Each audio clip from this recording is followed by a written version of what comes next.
Hey, how you doing? This is John, and welcome to John's Long Box. Today we're looking at Amalgam Comics Legend of the Darkclaw. This is number one, $1.95, and I forget what year it is. And look at this array of talent. Larry Hama, Jim Ballant, and Ray McCarthy. For those of you who do not know, Amalgam was Marvel and DC smooshed together, a smash-up. So this is obviously Batman and Wolverine smooshed together, a smash-up.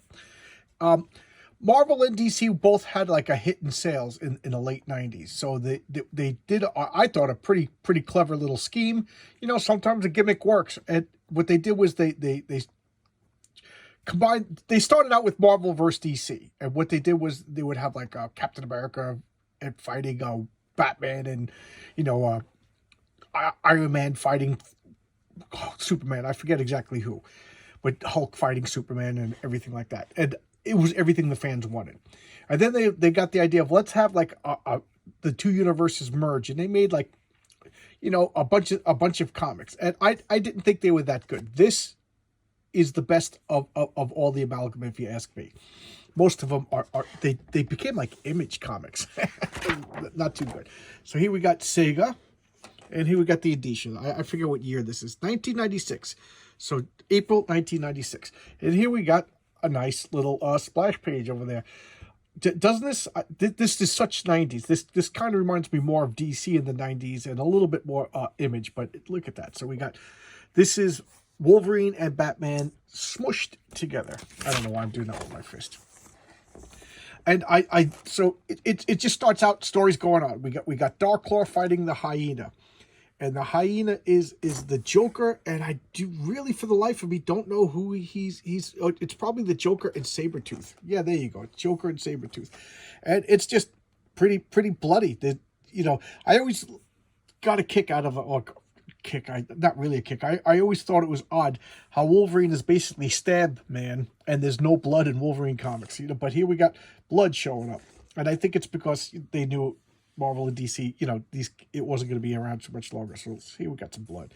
So we just got a fight going on. And instead of Jubilee and instead of Robin, they're kind of blended together, and they're Sparrow. So we got Darkclaw and Sparrow versus the hyena. And I guess the hyena is the Joker and Sabretooth. And they're just going on. He's like laughing at Darkclaw. Look, he's just slicing him. It's pretty brutal. And I got to pull back to this.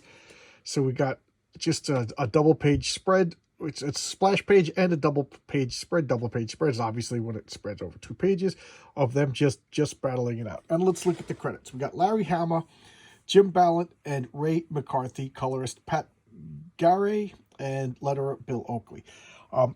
Through a Glass Darkly. So, and editor Danny O'Neill, associate editor Jordan B. Garfinkel. So let's talk a little bit about Larry Hama. What can I possibly say about Larry Hama? He was a Vietnam vet. He was a rock and roll musician. He was an artist. Like he drew comics, he wrote comics, and he was an editor for comics. Supposedly he was tough. If you worked for him, like, he wasn't mean, he was tough. That meaning that you better produce, and it better be quality if you worked for him. I think he was the editor who gave Chuck Dixon his first work, and then Larry Hama became the custodian of the G.I. Joe comics, a comic series that I say I do not have one issue. I have nothing of G.I. Joe comics. I was never interested in G.I. Joe, even though I do like Larry Hama a lot. Jim Ballant. I first became aware of Jim Ballant in the 90s Catwoman series, you know, the real cheesecakey, good, you know, the good girl art. Very sexy. You know, what else can you say? He knows how to draw beautiful women. And Ray McCarthy, what can I say about him other than he was a real talented, very precise inker? You know, I know that's kind of generic, but that's... I don't know Pat Garey at all, and I don't really know Bill Oakley, so that's me. Bill, I'm not going to pontificate about Danny O'Neill because I feel like I've been talking about him a lot, even though I know I say every video is the first video. But you know, Danny O'Neill. I kind of wanted to talk about Jordan Garfinkel. Jordan Garfinkel is an editor. I don't know if he's in the business anymore. I haven't seen his name. I don't even know if he's still alive anymore. Now that I think about it, I don't know how old he is, but he was he he created the Birds of Prey, believe it or not. He was the one that came up with the concept, handed it off to Chuck Dixon, and then kept pushing it.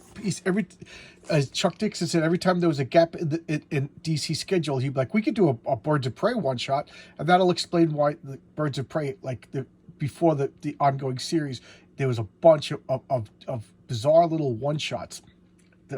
So it's I forget who the artist was, but it was Chuck Dixon and Jordan B. Gorfinkel and whoever the artists are the creators of Birds of Prey. And Chuck Dixon, whenever he wrote Jason Todd Robin, he based it on Jordan Gorfinkel. So there you go. All right. And here we have a fight, superhero fight. He's doing typical Joker stuff. He's doing typical Sabretooth stuff. He's like making fun of and just pestering Darkclaw, and Darkclaw is beating the crap out of him, and daring do. What else can I say? What is this? It's just, it looks like an album with more Primus, and this is like this. I forget what they call this, but that's their Batcopter. Sparrow's driving the ship. It's just perfect. Wolverine. It really is a perfect amalgamation of Wolverine and Batman. And here we have the Huntress, but it's Sharon Carter, the Huntress. And what is she doing? She's looking for Creed, who is the hyena. So it is Sabretooth. I don't know why I blanked out. And the trail is leading her to Logan Wayne. And you wonder who Logan Wayne is? And they're going through his building. She's finding all these clues. We got the Fighting Americans from Jack Kirby, Joe Sinnott. This is like a spoof on Captain America. And here she is. Look at and she's finding old pictures of Logan Wayne, because he's Wolverine is super old because of his healing factor. And she finds she goes, "Oh my God, Logan is Darkclaw." Da, da, da, da, da, da. So she was looking for Creed and found out that he is Darkclaw. So he comes in, all pretty scary looking, right? That is pretty scary looking. And she's fighting, and he's just knocking everything aside and jumps on with the claws. And it's just like, why shouldn't, why? Give me a reason why I shouldn't kill you. And she's just like, because I wasn't going after you. I was looking after Creed. And then he just tells the whole story. It's only one issue. So turns out that they're biological clones. And the scientists were experimenting. And one of them accepted all the programming and is becoming a super killer. A remorseless super killer. And the other one was the failure. And he's like, I was the failure. I have a conscience. But, he is the ultimate killing weapon. In fact, he enjoys it. And talking about his parents were killed. And then he went to Canada where he was raised by his uncle, and his uncle was killed, and he went to an orphanage. It's a blend of all the accounts. I don't know. Like, I see Robin in this costume, but he's seeing like a teenage girl in this costume kind of makes me like, cringe a little bit. But she's like, we got to kill her, and she's like, we're not going to kill her, whatever. And he's like, and you did good. And now she's like, she gets the smile on her face. So now they're trying to figure out what the hyena was doing. And it turns out that he was rewriting the Gotham Gazette headline, AF1 plus NACN. So he's going to poison AF1, the president. So he's going to kill the president. So what does Darkclaw do? He gets on his Darkclaw copter, and Sharon Carter, the Huntress, is going to help out, and they're breaking into Air Force One. And keep in mind, he's not killing anybody. He's just fighting. He's busted through the airplane, and he's like, the hyena's going to kill everybody, and like, you're the only one here. So they just shoot him. But remember, he's Wolverine, so he also has the healing factor. Here comes the hyena. I do like this panel a lot. And he just comes out, just starts killing everybody. There's President Clinton. Darkclaw is, freaking out. He's got the healing factor, so the chlorine gas isn't really affecting him too much. But everybody else is going to get affected by it. They don't have mutant healing factors, and he's just laughing. So what does Wolverine do?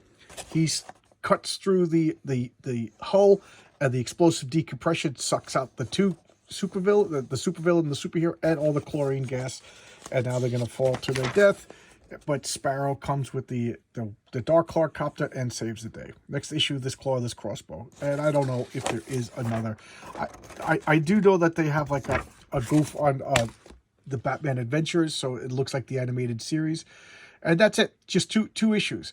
And I think right after this, there was that famous spat between Marvel and DC. Dan Didio got his feelings hurt. I forget who said it, but he said that DC comic, yeah, Joe Quesada. Joe Quesada said that DC Comics is like a male porn star with the biggest penis who can't get an erection. Basically saying, DC's got these classic characters like Superman and Batman, but they can't get any sales. And Dan Didio took that personally and was pissed, just pissed off. So he said DC will never work with Marvel again while Joe Quesada is in charge. Well, Joe Quesada's not in charge anymore. Neither is Dan Didio. So come on, let's get Amalgamated Comics back. It was fun. It was a fun experiment. I kind of like Darkclaw. I liked Speed Demon, but I didn't like the comic. I kind of liked the JLX, but the comic was unreadable, if you ask me. So there you go. This is today's video. Thanks a lot for everybody. I don't know what else to say, but this was the last that I wanted to do, and I'm going to start ordering all the requests. So thanks a lot. See you tomorrow with another video. Bye-bye.